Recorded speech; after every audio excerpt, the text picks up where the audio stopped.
최근에 참 가슴 아픈 이야기를 하나 들었습니다.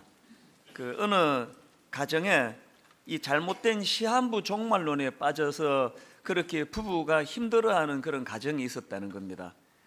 아무리 그 시한부 종말론에 빠져 있는 그 아내를 설득하고 달래고 애를 써도 이게 통하지가 않는 겁니다. 그러다가 이제 급기야는 그 아내가 너무나 거기에 심취해가지고 집에 전세금을 빼가지고는 서울의 그 교회 종말론을 가르치는 그 교회 옆으로 어린 아이를 데리고 이사를 가버린 겁니다. 이게 완전히 가정이 파괴된 그런 상황입니다. 이게 얼마나 그 난감한 상황입니까? 이게 참 안타까운 것은요, 올 초에 그 시한부 종말을 가르치는 그 교회 목사가 이제 예수님이 언제 재림하신다 이런 재림에 관한 예언을 했는데 당연히 틀렸습니다. 맞지 않았습니다. 그러면 어지간하면은 이게 문제가 있구나 그러고 다시 돌아올 텐데, 이게 영적인 문제다가 보니까 한번 거기에 휘말리면은 헤어나오지를 못하나 봅니다. 그래서 이제 너무나 힘든 마음을 가지고 이 남편이 이제 상담을 요청했다는 그런 이야기를 제가 들었는데요, 이게 참 잊혀질만 하면은 이런 슬픈 이야기들이 자꾸 들려져서 마음이 아픈데요, 혹시 제가 이런 이야기를 방금 드릴 때 여러분 중에 이런 생각하는 분이 계시는지 모르겠습니다. 참 다행이다, 우리 집사람은 그런 데 안 빠져서, 우리 가정은 그런 문제가 없어서 참 다행이다, 이런 생각을 하시는 분이 계시는지 모르겠지만요, 근데 혹시 여러분 그런 어떤 잘못된 곳으로 빠지지 않아서 다행인 것은 사실이에요. 그러나 혹시나 우리 건강하다고 하는 우리 기존교회는 반대로 너무나 다시 오실 주님에 대하여 무관심하고 또 거기에 대해서 냉랭하고 그 마음이 담겨져 있지 않는 이런 균형을 잃은 모습은 없는지 이것도 돌아보셔야 된다는 겁니다. 왜냐하니까 우리가 너무나 잘못된 성경관을 가지고 그 다시 오실 주님에 대해서 곡해하는 것도 문제지만 전혀 관심도 없고 마음을 싣지 않는 것, 이건 똑같이 그건 문제가 있는 일이기 때문입니다. 그렇기 때문에 건강하다고 하는 교회라면 이제 이 두 가지를 병행해서 해야 되겠지 않겠습니까? 한편으로는 이렇게 한쪽으로 치우치지 않도록 건강한 성경 해석을 바탕으로 한 그런 올바른 종말론을 제대로 가르쳐야 되겠고, 그런가 하면 또 한편으로는 이 눈에 보이는 현실 세계만 몰두하고 있는 수많은 나약한 크리스찬들에게 그것이 잘못됐다는 것을 가르치고 교정하는 이 일도 병행해서 이루어져야 되지 않을까, 그런 생각을 해보는 것입니다. 그래서 이제 저는 오늘부터 6주 동안에 이 요한복음을 본문으로 해서 이제 이 요한복음의 그 엑기스를 한 6주 정도로 분류를 해서 함께 이제 말씀을 나누어 보려고 합니다. 그리고 뿐만 아니고 이제 이 강단에서는 한 30분, 35분 설교로는 그것을 다 풀어낼 수가 없습니다. 그래서 이제 우리 교회에서 이 종말론 강좌를 저희가 개설하는데 두 개를 개설할 생각입니다. 하나는 우리 기성세대 어른들을 위한 강좌고, 하나는 우리 젊은이들, 우리 대학생들, 청년들을 위해서 또 거기에 맞는 눈높이로 이제 요한계시록 강좌를 개설을 해서 이제 전 교회적으로 이제 이 다시 오실 주님에 대하여 주의를 환기하고 또 고대하고 기다리는 마음의 회복, 이제 이런 일이 일어나기를 이제 꿈꾸고 있습니다. 그래서 이제 오늘부터 살펴볼 텐데, 오늘은 이제 서론격입니다. 근데 이제 본론적으로 이 요한계시록에 들어가기 전에 우리가 먼저 꼭 알아야 될 게 하나 있는데, 그게 뭐냐 하면은 이 요한계시록의 기록 목적이 뭐냐를 아는 것이 중요합니다. 왜냐하니까 너무나 많은 사람들이 이 계시록을 오해합니다. 이걸 오해해가지고 이건 너무 어려운 책이다, 이건 너무 무서운 책이다, 이런 식으로 해서 가까이 하려고 하지 않는데, 그건 정말 오해에서 비롯됐다는 걸 말씀드리고 싶은 겁니다. 그럼 요한계시록은 무슨 목적으로 쓰여졌습니까? 크게 두 갈래로 설명을 드릴 수 있는데요, 첫째, 요한계시록은요 그 당시 고통당하는 성도들을 위로하기 위하여 쓴 편지라는 사실입니다. 우리가 알다시피 그 초대교회 그 1세기 당시에 교회 성도들이 얼마나 극심한 박해를 받았습니까? 저자인 사도 요한조차도 지금 밤모습에 유배되어 있는 상황입니다. 이 상황을 한번 머리로 한번 그려보십시오. 지금 내가 예수 믿는다는 그것 때문에 붙잡혀가지고 고문을 당하고 재산이 몰수되고 심지어 화형을 당하고, 아니면 우리가 잘 아는 콜로세움의 원형 경기장에 그 사자 밥으로 던져지는 이 끔찍한 상황이 벌어지고 있던 상황이에요.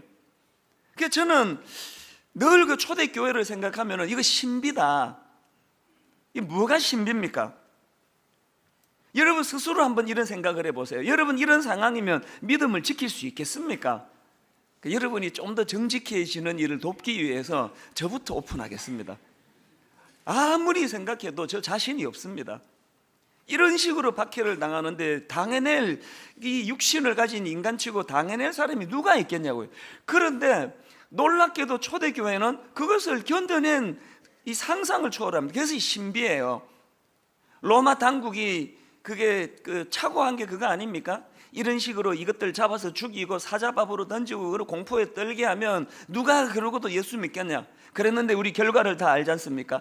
그렇게 말살시키려고, 기독교를 말살시키려고 발악하던 로마가 나중에는 세상에 기독교를 국교로 정할 정도로 이 기적 같은 일이 일어났다는 사실이에요. 그래서 여러분 이게 신비인데요, 뭐 성경에 있는 뭐 기적이 안 믿어진다, 홍해가 어떻게 갈라지느냐, 뭐 죽은 나사로가 어떻게 사라지느냐, 여러분 갈등하시는데요, 솔직히 우리 머리로 다 받아들여지고 다 이해되는 진리가 몇 개나 됩니까? 만약에 이 초대교회 이 스토리를 성경에 만약에 기록했다면 이거 여러분 믿을 수 있습니까? 이게 신앙이라는 거예요. 그게 제가 무슨 생각을 하는가 하니까요, 제가 지금 너무나 이렇게 정상적인 이런 평안한 시대를 살아가니까 나약해 빠져가지고 암만 생각하고 또 생각해봐도 정말 내게 이런 극심한 고난이 찾아올 때 내가 과연 신앙을 지킬 수 있을까 고개가 갸우뚱갸우뚱거려지는데요.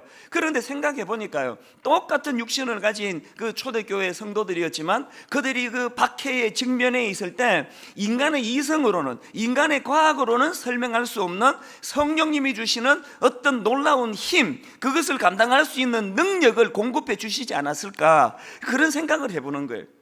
그러고 나니까 제가 어떤 용기가 생기는가 하니까요, 지금은 내가 이렇게 나약하지만 내게도 만약에 그런 상황이 주어지고 그때 내가 하나님을 의지한다면 아마도 어쩌면은 나도 그것을, 그 박해를 이겨낼 능력을 얻게 될지 모른다, 용기가 생기더라고요. 그래서 제가 이런 관점으로 그 초대교회의 상황을 쭉 묵상을 해보니까요, 초대교회에서 이제 고통당하는 그 상황에서 이걸 어떻게 견뎌냈나를 생각하다가 보니까 그 무슨 힌트를 얻었냐 하니까요, 그 초대교회 성도들이 고통당하는 성도들끼리 주고받는 그 인사말이 두 가지라는 게, 전 여기서 힌트를 얻었습니다. 첫 번째 인사말이 뭐냐 하니까 샬롬, 이 샬롬이라는 하나님 주시는 평안을 구하며 축복하는 인사말이 초대교회에 서로가 오가던 인사말이라는 거예요. 그래서 제가 거기서 뭘 느꼈냐면은, 그들이 그 박해를 이겨낼 수 있었던 원동력이 뭐냐, 너무나 두려운데, 너무나 공포스러운데, 자기는 이겨낼 수 없는데, 그런데 순간순간 하나님 주시는 이 샬롬, 하나님 주시는 그것을 뛰어넘게 만드는 마음의 평강을 그들이 경험했기 때문에 그것이 그 극심한 박해를 이겨내는 원동력이 될 수도 있었겠다, 그런 생각을 했고요. 그 다음 두 번째 인사말이 뭐냐, 마라나타예요. 주 예수여 오시옵소서.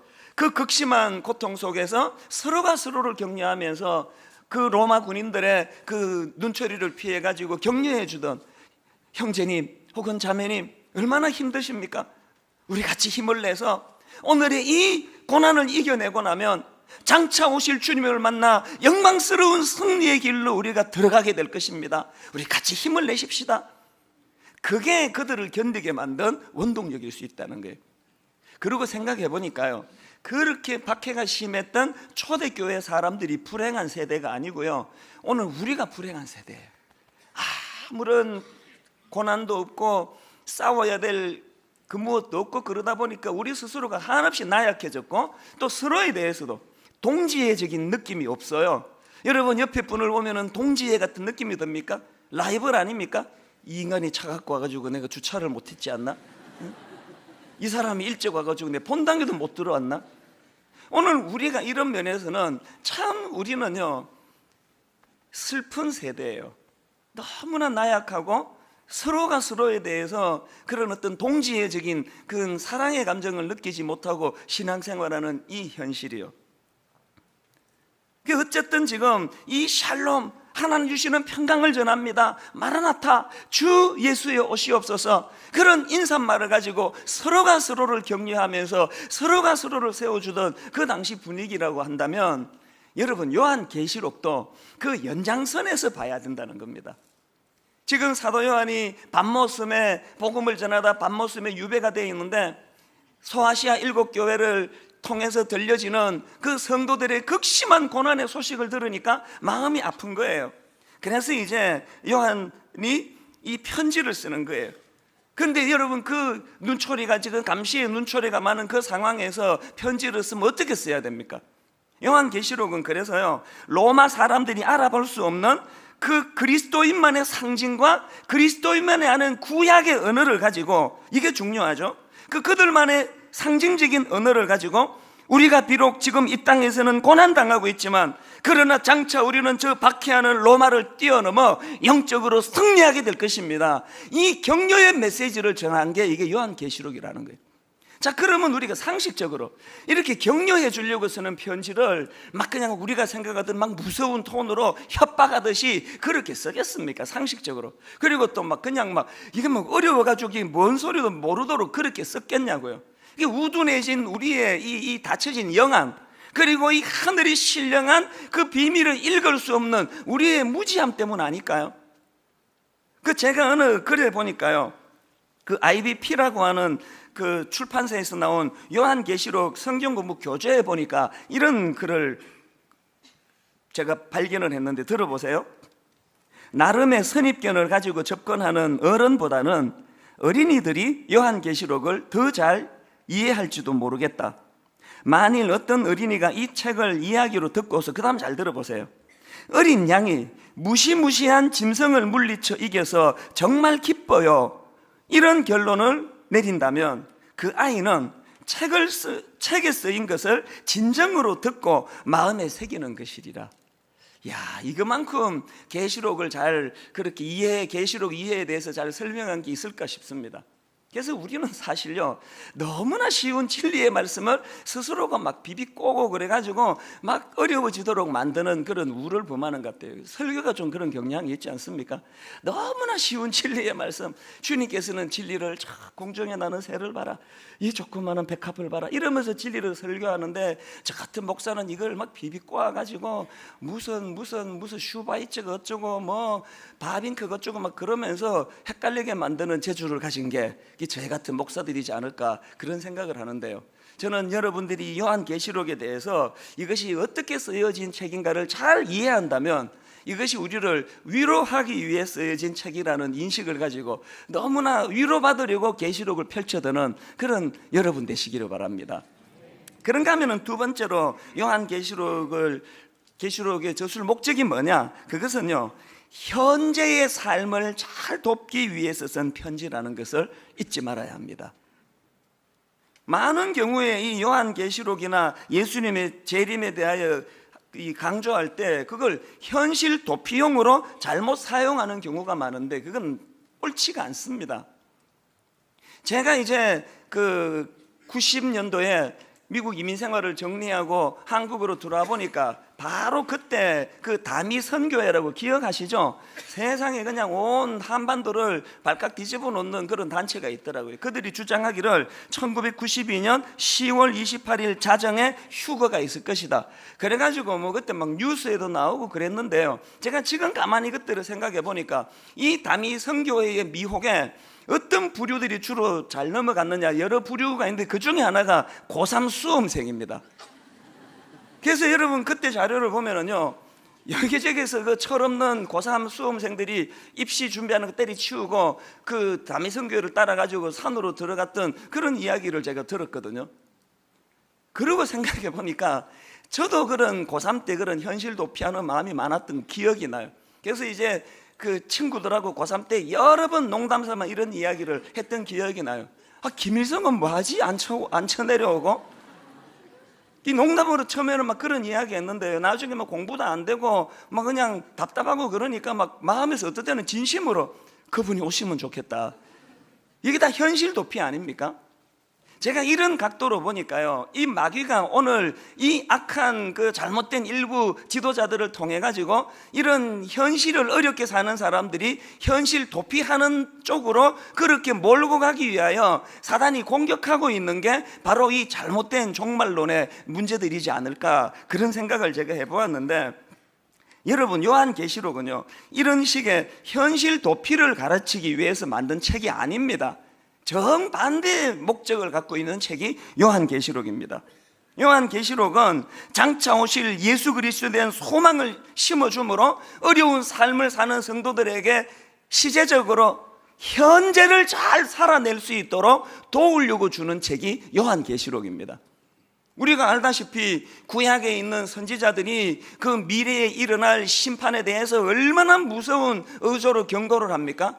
여러분, 우리 선지자들이 그렇게 무서운 의조로 미래에 일어날 그런 일들을 예언하는 경고의 말씀을 주는 것은 목적이 뭡니까? 지금 회개하고 지금 돌이켜서 지금 잘 살으라는 목적이 있는 거 아닙니까? 요한계시록도 마찬가지입니다. 그렇기 때문에요, 우리가 병든 교회냐 그렇지 않느냐를 가늠할 수 있는 잣대가 수도 없이 많지만, 그 중에 하나는요, 병든 교회는 막연한 어떤 미래를 막 음포를 주고 막 겁을 주고 하면서 그래서 현재를 잃어버리게 만든다는 거예요. 건강한 교회 같으면 서두에 말씀드렸던 그 자매님이 그 남편과 그냥 별거하고 전셋집 빼가지고 자기 집 앞에 그렇게 어린애랑 같이 그렇게 몰두하면은 그거 방치하겠습니까? 여러분, 분당 우리 교회에 만약에 그런 케이스의 자매가 있다면 제가 어떻게 할 것 같습니까? 정말 가서 눈물로 호소해서 가정으로 돌아가라고 호소할 것 같아요. 왜? 현재가 빠져있는 신앙은 이거 위험하다는 거예요. 요한계시록을 주신 목적도 마찬가지입니다. 그렇기 때문에 이제 분당 우리 교회는 이 요한계시록에 대한 이해를 잘 해가지고 이제 다시 오실 주님을 소망하면서 현재를 잘 살아내는 그런 멋진 성도님들이 모인 교회가 되기를 바랍니다. 그래서 저는 이제 좀 더 구체적으로, 자, 그렇다면은 이제 여러분, 말세를 살아가는 우리가 어떤 자세로 이 세상을 살아야 되는가, 이것을 좀 나누어 보려고 하는데요, 저는 이 질문에 대해서 크게 두 갈래가 있다고 생각합니다. 한 갈래는 이제 예수님과 관련해서, 다시 오실 예수님과 관련해서 우리가 회복해야 될 마음가짐이 있고, 저는 그 두 개로 생각하는데요, 그런가 하면 또 한 갈래는 이제 이 땅에서 부대끼고 있는 이 세상에서 만나는 사람들에 대해서 우리가 회복해야 되는 마음이 있고, 그렇게 생각을 하는데, 이걸 좀 살펴보려고 합니다. 자, 먼저 이 마지막 때 우리가 어떤 삶을 회복해야 되느냐, 이제 다시 오실 예수님과 관련해서 우리가 회복해야 될 것이 있다면 저 두 가지라 생각합니다. 첫째, 그게 뭐냐, 갈망하는 마음의 회복이 그것입니다. 이 갈망하는 마음. 오늘날 이단들이 이 잘못된 과잉 관심이 문제라면, 앞에서도 말씀드렸지만 소위 건강하다고 하는 기존 교회가 지금 놓치고 있는 건 뭡니까? 주님 다시 오심에 대한 무관심이에요. 이것도 병든 상황이라고 저는 생각을 합니다. 이런 맥락에서 우리는 오늘 본문 7절 말씀을 꼭 기억해야 되는데요, 볼지어다 그가 구름을 타고 오시리라. 각 사람의 눈이 그를 보겠고 그를 찌른 자들도 볼 것이요 땅에 있는 모든 족속이 그로 말미암아 애곡하리니 그러하리라. 아멘. 언제 이 7절 말씀을 제가 다시 풀어 설명할 날이 있겠지만요, 우리가 마음에 담아야 되는 메시지가 뭐예요? 이 땅이 끝이 아니다. 죽어버리면 끝나는 인생이 아니다. 우리는 나그네 인생, 잠깐 머무는 것이고 본향은 따로 있다. 주님 다시 오실 때 영원하신 하나님 나라에 대한 소망이 내게 있다. 이거를 잃어버리면 신앙생활이 아닙니다. 그래서 밤모섬에 갇혀있던 그 사도 요한 자체도 얼마나 주님 오심에 대한 갈망이 있는지요. 자, 계시록 2장 20절을 보세요. 이것들을 정언하신 이가 이르시되 내가 진실로 속히 오리라 하시거늘, 그 다음 보세요. 아멘. 주 예수여 오시옵소서. 이게 그냥 글자로 써 있어서 맹숭맹숭 우리가 읽지만요, 여기에 얼마나 그 애절한 마음이 담겨져 있겠습니까? 그 당시 그 박해당하던 그 상황을 한번 상상을 한번 해보십시오. 그래서 우리가 지금 회복해야 되는 게 뭐냐, 이 갈망하는 마음이에요. 우리가 무슨 뭐 도덕적으로 나쁜 짓을 하고 무슨 타락된 일을 해서 변질이 아니고요. 우리 내면에 이 주님에 대한 이 갈망하는 마음이 자꾸 옅어지는 거, 그게 변질입니다. 그래서 이제 성경에 보면은 이 갈망하는 마음이 어떤 것인가를 보여주는 구절이 여러 개 나오는데, 그 중에서 저는 시편 63편 1편, 이게 참 샘플이다 그런 생각을 합니다. 같이 한번 읽어보시겠습니까? 시편 63편 1편 같이 읽습니다. 하나님이여, 주는 나의 하나님이시라. 내가 간절히 주를 찾되 물이 없어 마르고 황폐한 땅에서 내 영혼이 주를 갈망하며 내 육체가 주를 앙모하나이다. 읽으니까 이게 뭐 좀 맹숭맹숭한데요, 배경을 아시고 나면 금방 이 갈망하는 마음이 담겼다는 걸 아실 거예요.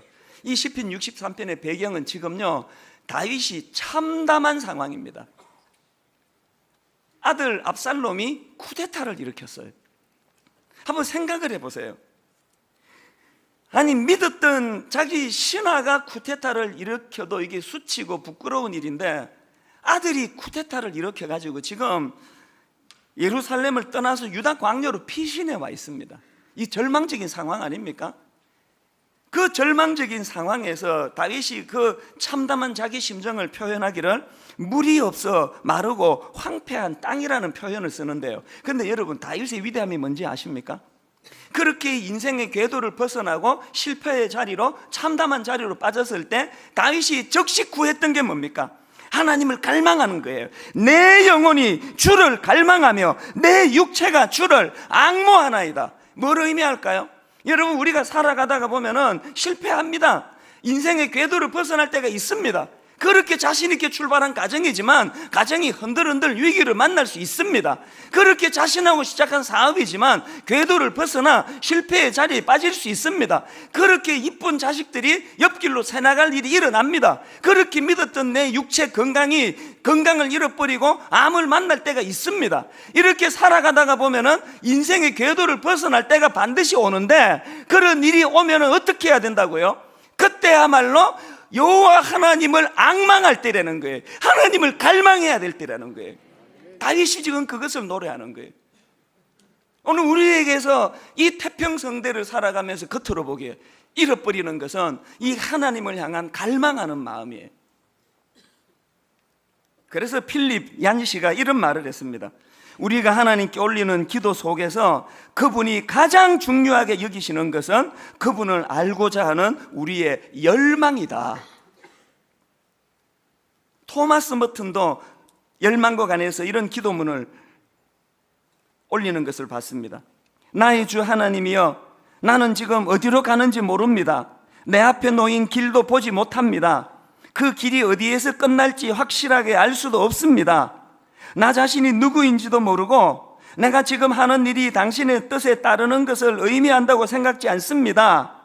하지만 나는 당신을 기쁘게 해드리려는 열망이 정말로 당신에게 기쁨을 줄 것이라고 믿습니다. 이것만큼 진리가 있을까요? 내가 완벽한 도덕성을 가지고 하나님을 기쁘게 할 수 없습니다. 내가 가진 그 무엇으로 하나님을 기쁘게 할 수 없습니다. 비록 누더기 같은 내 양심이고 누더기 같은 걸레 조각 같은 내 초라한 모습이지만, 그러나 이 모습 가지고 하나님 앞에 나는 하나님 당신을 열망합니다. 나는 하나님을 갈망합니다. 하나님은 그것을 기뻐하신다는 거예요. 제가 최근에요, 이 열망하는 마음이 뭔가를 제가 경험을 했었는데, 우리 하나님은 저보다는 확실히 여러분을 사랑하세요. 그러니까 여러분에게 유익한 예화라면 막 그냥 뭐 이것저것 안 가리고 막 저에게 그렇게 몰고 가시는 것 같은데, 이번에 우리 딸을 이용하셔서 예화를 주셨어요.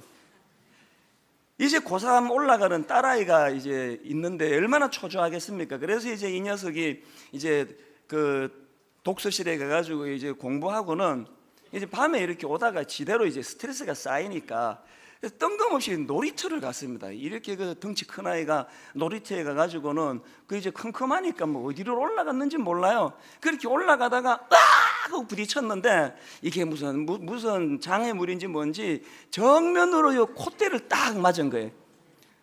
그래서 이 콧대가 주저앉아 버렸어요. 참 그 기가 막히잖아요. 모든 걸 다 져담고 유일하게 콧대 안 닮아서 오똑소순 그 아이인데 그것마저 이제 주저앉아 버려가지고 이거 어떻게 해야 됩니까? 그러고는 이제 집에 들어왔는데 처음에는요, 아이고 애들이 다 그러면서 큰다, 병원 가겠다 그래서 아이고 자고 나면 낫는다 그랬는데 자고 나도 안 나아요. 콧대가 주저앉았는데 자고 났는데 어떻게 낫습니까? 그래서 이제 동네 병원에 가가지고 검사하고 오더니 심각한 결과가 이 콧대가 내려앉았다는 거예요. 그때부터 이제 걱정이 되는데요. 야, 이거 여자아이가 이게 큰일 났네. 그래서 이제 제가 뭐 누구한테 뭐 부탁하고 신세 지는 거 이런 걸 체질적으로 굉장히 힘들어 하는데 자기 딸이 그런 일을 당하니까 뭐 체면이고 뭐고요. 바로 우리 교회 장로님, 병원 하는 장로님한테 전화해가지고 지금 이런 상황인데 이 분야에 좋은 의사 소개해달라고 그러니까 그분이 이제 그 분당에 어떤 병원을 소개해 주시더라고요. 그래가지고 또 뭐 그냥 또 믿고 가는 것도 아니에요. 우리 집사람이 또 막 인터넷 검색해가지고 이분이 어떤가 조사하더니 아, 이게 좀 경력이 약간 좀 딸린다는 거예요. 그래가지고 또 전화했어요. 그래가지고는 그분 계시는 고대 구로병원으로 또 갔잖아요. 고대 구로병원으로 가가지고 뭐 다 조사하니까 심각해요. 전신 마취해야 되고요. 이게 아주 정교하게 이게 주저앉은 콧대를 무슨 기계를 집어넣어가지고 탁 이렇게 세우는 무슨 기술이 있는데 이거는 초보는 하기가 어려운 것 같아요, 제 느낌에는.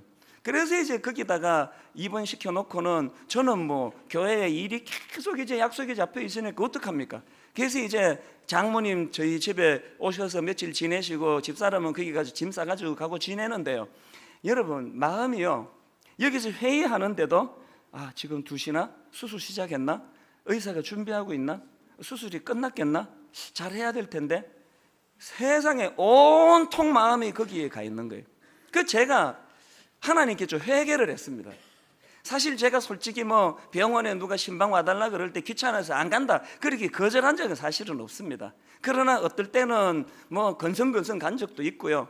또 뭐 그렇게 하지는 않아도 가서 정성껏 예배를 드려주고 되돌아서 와가지고는 그 병원을 향하여 막 열망하는 마음이 있어서 머무른 적은 거의 없었던 것 같아요. 그래서 이게 내가 참 부끄럽더라고요. 또 그러면서 또 한 가지 하나님께 죄송한 게 뭐냐면은 자기 딸에 대해서 본능적으로 이렇게 열망하는 마음이 이렇게 일어난다면 아, 내게도 열정이 있네, 내게도 열망하는 마음이 가능하네. 그런데 과연 내가 요 근래에 내 하나님에 대해서 이런 열망하는 마음이 내게 있었던가, 그게 참 반성이 되더라고요.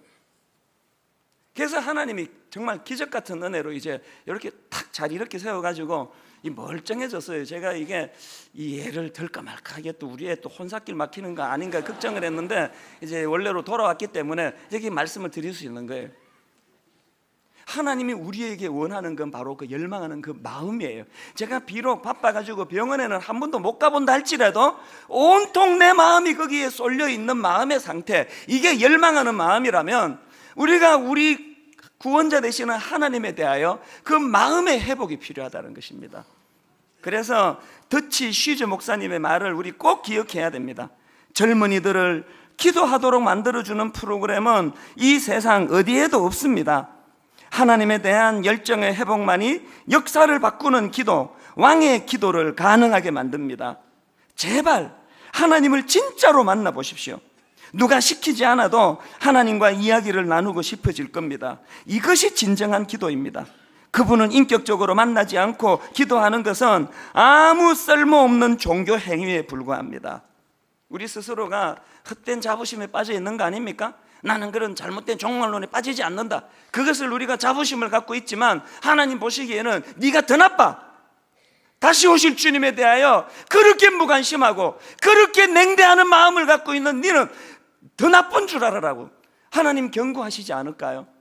여러분, 우리 하나님에 대하여, 우리 주님에 대하여 마음으로, 우리 가슴으로 그분은 열망하는 마음이 회복되는 은혜가 있기를 바랍니다.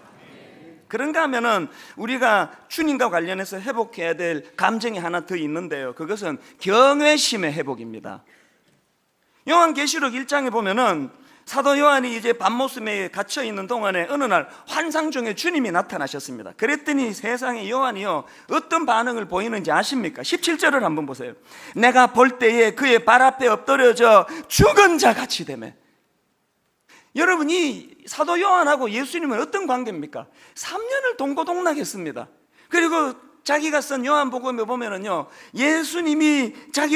예수님께서 사랑하는 그 제자로 자기를 묘사해요. 그 인간의 속성이 뭐냐? 자꾸 만나고 자꾸 밥 먹고 자꾸 친해지면은 경외심이 없어져요. 멀면 경외심이 생겨요. 간혹 우리 신학생들 중에나 젊은 목사님이 저한테 막 간곡하게 메일을 보내는 분들이 간혹 계세요. 목사님 한 번만 만나주세요. 목사님 한 번만 만나면 소원이 없겠습니다. 그래서 이제 짬을 내가지고 만나면은요, 그분이 막 얼마나 긴장을 하는지 안쓰러울 지경에, 이게 물을 마시려고 컵을 드는데 막 손을 부들부들 떨 때도 있습니다. 너무 긴장한 거예요.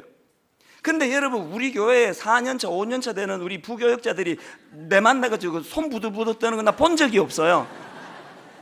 익숙해지면 없어지는 거예요. 그렇다면 여러분, 우리 상식적인 생각으로 요한이 예수님을 3년 동안 숙식을 같이 하며 동고동락했는데 어떻게 해야 정상입니까? 그리운 주님을 만나면 그저 부둥켜 안고 보고 싶었습니다 주님 그러면서 막 달려가서 부둥켜 안고 기뻐하는 게 정상인데 어떻게 하더라고요? 그의 발 앞에 엎드러져 죽은 자 같이 되매 이게 뭘 의미하겠냐고요. 요한은 아무리 오래 주님과 동거하고 아무리 오래 주님과 교제했지만 도저히 자기 인생에 담을 수 없는 크신 주님, 그 크신 주님 앞에서 죽은 자같이 엎드려 있는 거예요. 오늘 여기서 저는요, 오래 예수 믿은 사람들, 저 같은 목사, 여기 장로, 또 권사, 하나님을 향한 이 경외심을 잃어버린 존재들, 하나님이 더 이상 두렵지 않고 뭐 친숙한 옆집 아저씨 정도로 생각하면서 교회 와가지고 제멋대로 그냥 소리 크게 내는 사람들, 우리 모두가 다 회개하고 회복해야 되는 건 요한이 가졌던 주님을 향한 이 경외심이에요. 죽은 자같이 엎드려져 그 발 앞에. 이런 맥락에서 저는 오늘날 교회가 회복해야 되는 건 하나님을 향한 이 경외감이에요. 경외감. 제가 자주 인용해 드리는 그 요셉이요, 그가 그렇게 성적으로 유혹당하는 그날 왜 성적으로 그가 넘어갈 수 없습니까? 그는 하나님을 두려워했거든요. 그는 하나님을 경외했거든요. 그래서 뭐라고 이야기합니까? 내가 어찌 죄를 범하여 우리 하나님께 득죄하리요. 오늘 이렇게 도덕적으로 윤리적으로 욕먹고 사는 한국교회의 근본적인 원인이 뭐냐? 하나님을 향한 경외심을 잃어버렸기 때문입니다. 저는 이번 요한계시록 공부를 하면서 잃어버린 주님 향한 경외심이 회복되는 은혜가 있기를 바랍니다. 자, 그렇다면 큰 두 번째로요, 우리 예수님과 관련해서 변화되어야 될 우리의 마음 중심이 이웃을 향해서 필요합니다.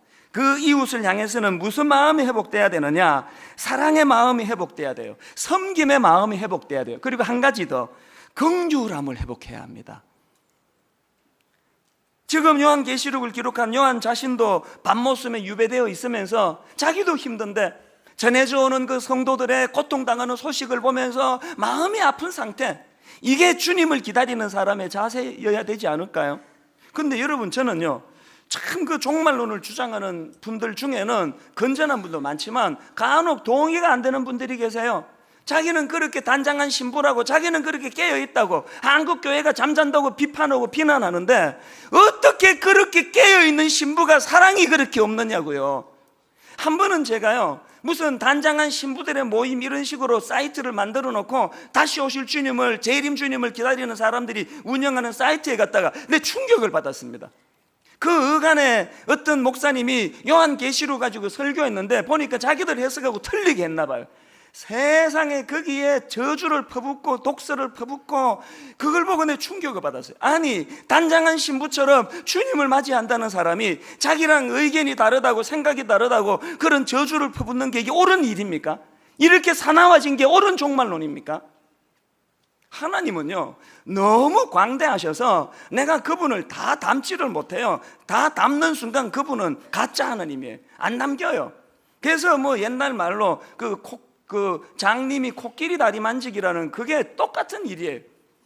어떤 사람은 큐티를 깊이 하다가 하나님을 만나게 되고, 어떤 사람은 통성기도를 깊이 하다가 하나님 만나고, 어떤 사람은 또 다른 방식으로 하나님을 만나는데 이런 거예요.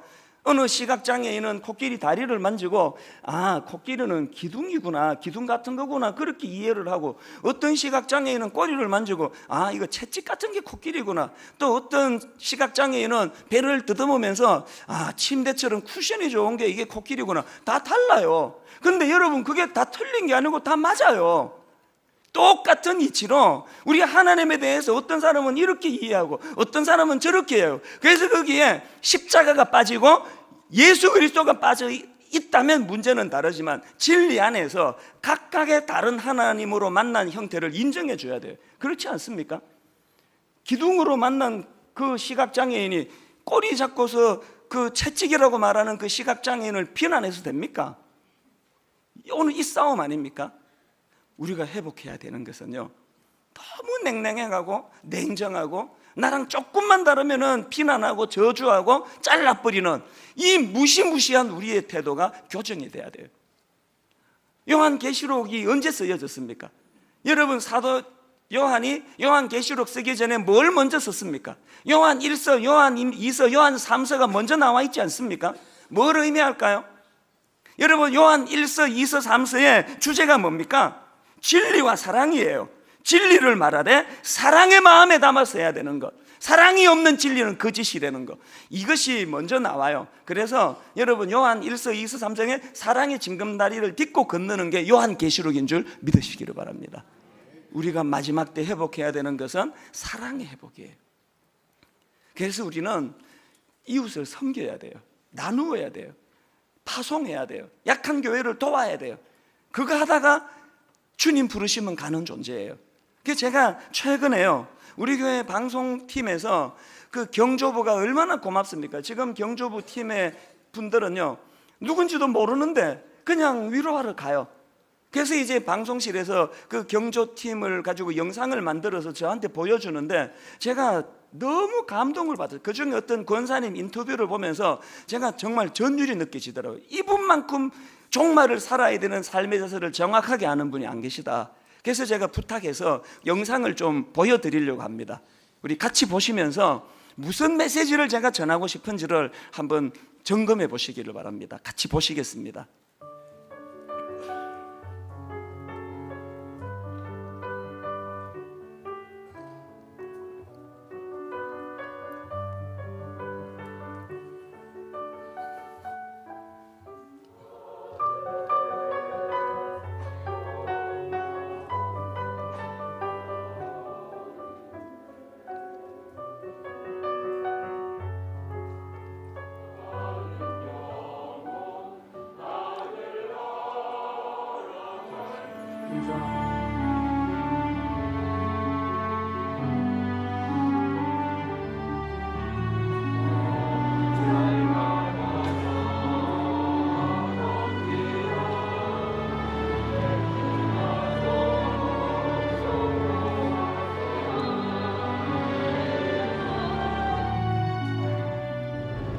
남이 안 하는 그 봉사를 좀 한번 해보고 싶었어요.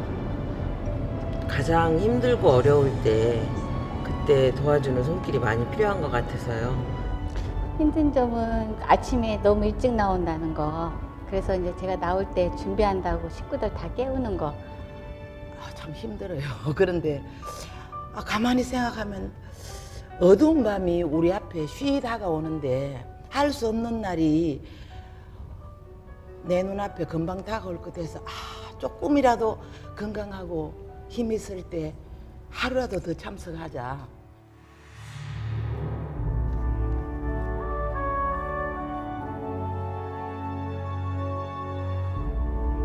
사랑하는 부인이 하나님을 이 땅에서 믿고 지금은 천국에 올라가 계신 것을 믿습니다. 슬픔을 당한 그 유가족들한테 조금이나마 위로가 된다는 거. 그 유가족 중에 믿지 않는 사람들이 저희들 찬양 듣고 하나님 자녀가 되는 그런 과정을 제가 봤거든요. 주님이 저를 사랑하셨고 저를 구원하셨는데 무엇으로 보답할 게 없을까 하는 늘 그런 고민을 좀 하고 사는 편이에요. 그래서 다만 이런 거라도 해서 제 만족인지는 모르겠지만 하나님 앞에 그래도 다만 나를 사랑하시는 것을 좀 보답한다고.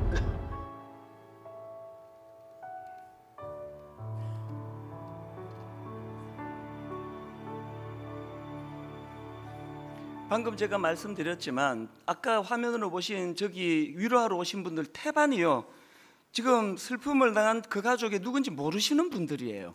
주님의 사랑으로. 그래서 제가 그 권사님 인터뷰가 너무 감동이 되는 게, 힘들지 않으세요? 이렇게 물었겠죠. 그러니까 아유 참 힘들어요. 여러분, 여자분이 발인 예배가 보통 새벽 6시, 빠르면 5시 반 이러는데 여자분이 그 새벽에 나오는 게 쉬운 일입니까? 그거 와서 찬양을 불러주고 위로를 해주고 그러면서 힘들지만 뭐라 그러시던가요, 권사님이? 가만히 생각해 보니까 어두운 밤이 우리 앞에 쉬 다가올 텐데, 하고 싶어도 할 수 없는 날이 눈앞에 금방 다가올 것 같아서 조금이라도 건강이 있을 때, 힘이 있을 때 하루라도 섬기는 일을 하고 싶다. 이게 말세를 사는 우리의 자세여야 된다는 거예요. 그러니까 저는 분당 우리 교회가 뜬구름 잡는 무슨 이상한 진리를 가르치는 교회가 아니고 너무나 우리 삶에 밀착되어 있는, 그래서 저는 여러분들에게 이 주보 간지를 또 한번 꺼내 보시기 바랍니다. 여기에 미셔널 라이프를 실천하는 그 방법이 뭐냐, 여기에 보면은요, 내가 1년에 한 번이라도 알지 못하는 누군가가 슬픔을 당했을 때 가서 예배 드려주고 그 눈에 눈물 닦아주는 일을 해보고 싶다. 1년에 한 번만 한번 시도해 보세요. 어떤 분은 2번, 어떤 분은 3번, 또 어떤 분은 경조 찬양대로, 어떤 분은 임원으로. 그래서 하고 싶어도 할 수 없는 그날이 오기 전에 내가 이웃을 긍휼함으로 잘 섬기기 원한다. 어제도 어떤 분이 게시판에 감사의 글을 올렸더라고요. 보니까 좀 나이가 어려 보이는데 무슨 사연인지 부모님이 다 먼저 가신 것 같아요. 그렇게 힘든 상황에 우리 교회 경조부에서 너무나 따뜻하게 위로해줘서 너무너무 감사합니다. 얼마나 기쁜 일이겠습니까? 제가 자주 이런 말씀을 드리죠. 감동받으려고 예배 드리지 마시고요, 결단하시려고 감동받으셔야 됩니다. 이 시간 그 끄집어내셔서 이제 우리가 찬양하면서 결단하실 텐데요, 여기에 하나님, 내가 이 경조 1년에 한 번 혹은 1년에 2번 슬픔을 당한 자들과 함께 하기를 원합니다. 또 미셔널 처치, 하나님, 미자리 교회, 어려움 속에 있는 우리 약한 교회를 위하여 내가 가서 예배 드리기를 원합니다. 이 시간 기도하면서 작성할 텐데요, 우리 아침마다 주님 앞에 찬양하는 이 찬양이요, 주님 다시 오실 때까지 나는 이 길을 가리라. 오늘 말씀을 생각하시면서 우리 함께 찬양하시면서 필요한 분 작성해 주시기를 바랍니다. 같이 찬양하시겠습니다. 주님 다시 오실 때까지, 주님 다시 오실 때까지 나는 이 길을 가리라. 좁은 문, 좁은 길, 나의 십자가 지고, 나의 가는 이 길 끝에서 나는 주님을 보리라. 영광의 내 주님, 나를 맞아 주시리. 오늘 말씀을 기억하십시오. 주님 다시 오실 때까지 나는 일어나 달려가리라. 주의 영광 온 땅 덮을 때 나는 일어나 노래하리. 내 사모하는 주님, 온 세상 구주시라. 내 사모하는 주님, 영광의 왕이시라.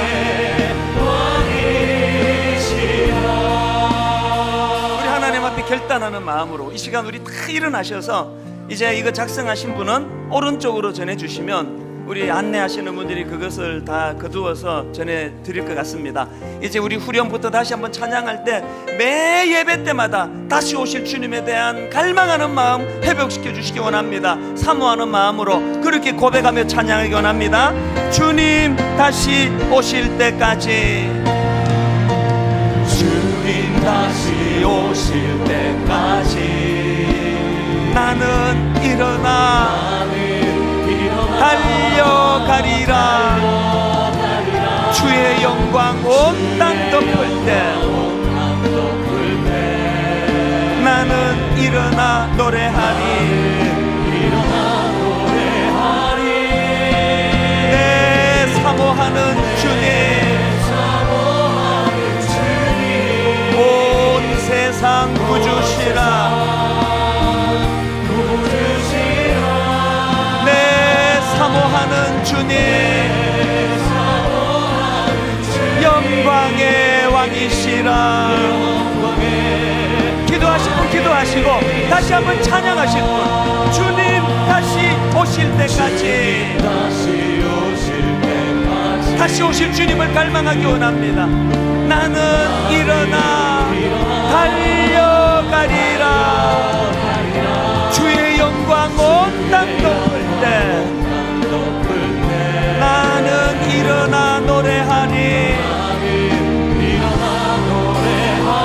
내 사모하는 주님,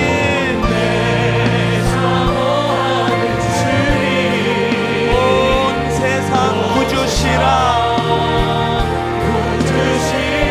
내 사모하는 주님, 영광의 왕이시라. 오늘 말씀 생각하시면서 우리 합심해서 한 목소리를 같이 기도하시겠습니다. 살아계신 하나님 아버지, 하나님의 오심을 기다립니다. 주님의 오심을 갈망합니다. 하나님, 이 땅의 삶이 끝이 아니고 장차 오실 그 주님과 더불어 주님의 십자가를 통하여 아름다운 구원을 받은 저희들이 주님의 다시 오심을 통하여 그 영광스러운 하나님 나라로 하나님 아버지여 인도받아갈 것을 기대하는 삶을 원합니다. 하나님 아버지, 너무나 하나님 다시 오심에 대하여 잊고 살았던 저희들을 주님 앞에 회개하게 원합니다.